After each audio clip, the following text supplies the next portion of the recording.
गावाचं नाव होतं पवाडी. निसर्गसंपन्न आणि शांत गाव म्हणून ते ओळखलं जात होतं. पण त्या रात्री गावातील प्रत्येकाचं काळीज हादरलं होतं.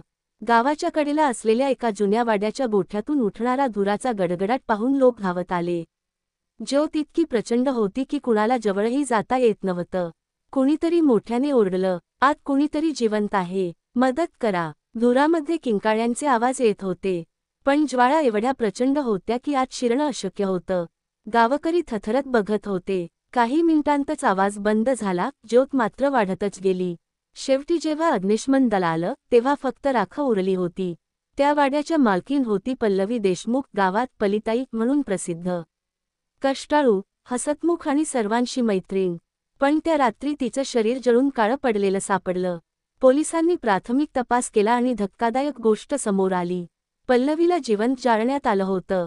तिचे हातपाय आधी दोराने बांधलेले होते हे स्पष्ट होतं. पोलीस निरीक्षक जाधव घटनास्थळी पोहोचले. त्यांना अनुभव होता, पण अशा निर्दयी हत्येचं कारण काय असू शकतं याचा अंदाजच लागत नव्हता. जिवंत जाळले, इतका क्रौर्य कुणी का केलं असेल? जाधव स्वतःशीच पुटपुटले. पल्लवीबद्दल लोकांचं मत उत्तम होतं. ती विधवा होती पण गावातील महिलांसाठी प्रेरणा होती. शेती, दुधाचा व्यवसाय आणि गावातील सामाजिक कामं हे सगळं ती एकटी करत होती. शत्रू नाहीच, मग तिला मारण्यामागचं कारण काय? पण पुढे पुढे पोलीस तपास करत गेले तसं धक्कादायक गोष्टी समोर येऊ लागल्या. पल्लवीच्या नावावर मोठा वारसा होता, जमीन, वाडा आणि लाखो रुपये. तिच्या शेजाऱ्यांनी सांगितलं की काही दिवसांपासून तिला कुणीतरी धमक्या देत होतं. तिच्या मोबाईलवरून काही अश्लील आणि ब्लॅकमेल करणारे मेसेजेसही सापडले. जाधव सरांच्या टीमने संशयितांचा गोतावळा तपासायला सुरुवात केली. गावात कुजबूज सुरू झाली. ही संपत्तीचं कारण असेल की पल्लवीच्या भूतकाळातलं काही? तपास जसजसा गहन होत गेला तसतसे नवे धागेदोरे समोर आले. गावातील एका श्रीमंत व्यापाऱ्याशी पल्लवीचे संबंध असल्याच्या चर्चा होत्या. तिच्या जवळच्या चुलत भावाला वारसा मिळाला नाही म्हणून तो नाराज होता.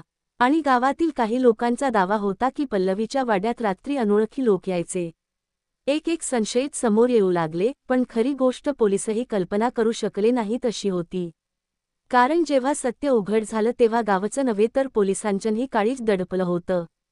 संपूर्ण कथा भाग 2 ते शेवट. घटना आणि तपासाची सुरुवात. पल्लवी देशमुखचा जळालेला मृतदेह वाड्यातून बाहेर काढला जात असताना गावकऱ्यांचा थरकाप झाला होता.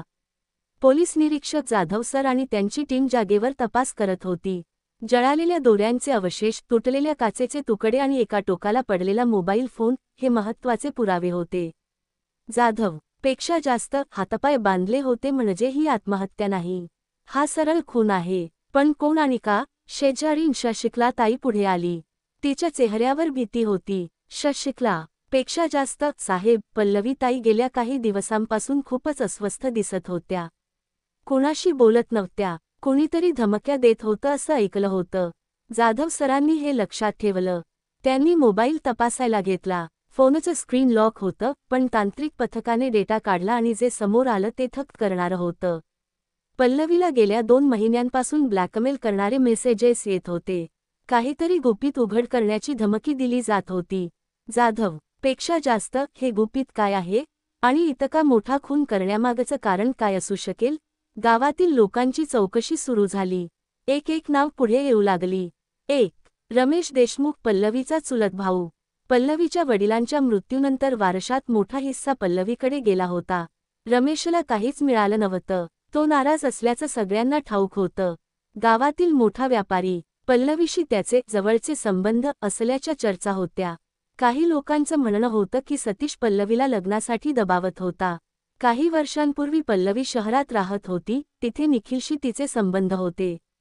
पण काहीतरी कारणाने ते नातं तुटलं होतं. पोलिसांनी सर्वांना बोलावून चौकशी केली. पेक्षा जास्त साहेब, मला पल्लवीवर राग होता खरंनी, पण मी तिला मारलं नाही. त्या रात्री मी पुण्यात होतो, माझ्याकडे हॉटेलच्या सीसीटीव्ही फुटेज आहे. त्याचा अलिबी पक्का होता. सतीश पाटीलचा जबाब. पेक्षा जास्त पल्लवीला मी मदत करायचो एवढंच. लग्नासाठी दबाव? खोटं आहे ते. आणि साहेब, मी त्या रात्री माझ्या गोडाऊनमध्ये होतो, माझे माणसं साक्ष देतील. सतीशही सुरक्षित दिसत होता. निखिलचा जबाब. पेक्षा जास्त पल्लवीशी माझं नातं संपलं होतं. मला काही देणंघेणं नव्हतं. ती गावात परत गेली, मी शहरात माझं आयुष्य जगतोय. पण निखिलच्या बोलण्यात काहीतरी विचित्र जाणवत होतं. गुप्त कागदपत्रांचा शोध. तपासादरम्यान पल्लवीच्या वाड्यात शोध घेताना पोलिसांना एक लपवलेला कप्पा सापडला. त्यात काही जुनी पत्र आणि एक पेनड्राईव्ह होती. त्या पत्रांमधून धक्कादायक गोष्ट समोर आली. पल्लवीचं एक बेकायदेशीर जमीन व्यवहारात नाव गुंतलं होतं. काही वर्षांपूर्वी गावातल्या एका शेतकऱ्याची जमीन फसवणुकीने घेतली गेली होती आणि त्याचा खटला सुरू होता. त्या प्रकरणात पल्लवीचा नाव होतं, पण पुरावे नव्हते म्हणून केस थंडावली होती. जाधव पेक्षा जास्त हा ब्लॅकमेल ह्याच प्रकरणाशी संबंधित आहे का?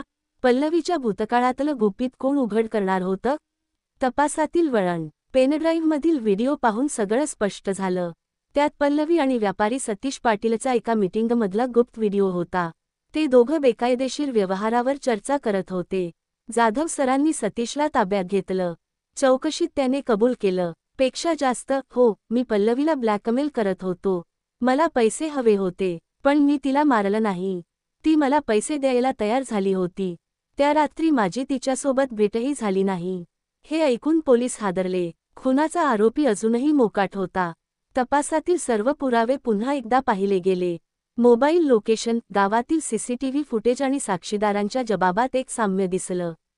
त्या रात्री पल्लवीच्या वाड्याजवळ एक काळी कार दिसली होती. तिचा नंबर तपासला असता समोर आलं. कार निखिलच्या नावावर होती. पोलिसांनी निखिलला अटक केली. चौकशीत त्याने जे सांगितलं ते अंगावर काटा आणणारं होतं. निखिल पेक्षा जास्त, मी पल्लवीला विसरलो नव्हतो. आम्ही लग्न करणार होतो पण तिने मला फसवलं. तिच्यामुळे माझं आयुष्य उद्ध्वस्त झालं. जेव्हा मला कळलं की ती दुसऱ्यांसोबत संबंध ठेवते आणि मला पैसे देऊन शांत राहायला सांगते, मी तिला संपवायचं ठरवलं. त्याने त्या रात्री वाड्यात घुसून पल्लवीला बांधलं आणि जिवंत जाळलं. पेक्षा जास्त, ती किंचाळत होती, पण मला काही ऐकूच येत नव्हतं. मला फक्त बदला घ्यायचा होता. निखिलवर खुनाचा गुन्हा दाखल करण्यात आला. त्याला जन्मठेपेची शिक्षा झाली. पण गावातील लोक अजूनही हादरले होते. पल्लवीसारख्या सर्वांना मदत करणाऱ्या महिलेचा मृत्यू इतक्या क्रूर पद्धतीने झाला होता. जाधव सरांनी केस फाईल करताना म्हटलं, पेक्षा जास्त, बदला आणि लोभ हेच माणसाला राक्षस बनवतं. पल्लवीचं गुपित हे तिचं दुर्बलपण बनलं आणि त्याचा फायदा घेत तिचं जीवन संपवलं गेलं. गावकऱ्यांच्या डोळ्यातून पाणी आलं. पल्लवीचा वाडा आता ओसाड झाला होता. पण त्या रात्रीचे किंकाळे अजूनही अनेकांना ऐकू येतात असं म्हणतात. अशाच नवनवीन क्राईम स्टोरी व्हिडिओसाठी गुन्हेगारी कहाणी या यूट्यूब चॅनलला सबस्क्राईब करा. बेल आयकॉनवरती प्रेस करून येणाऱ्या नवनवीन व्हिडिओचे नोटिफिकेशन मिळवा.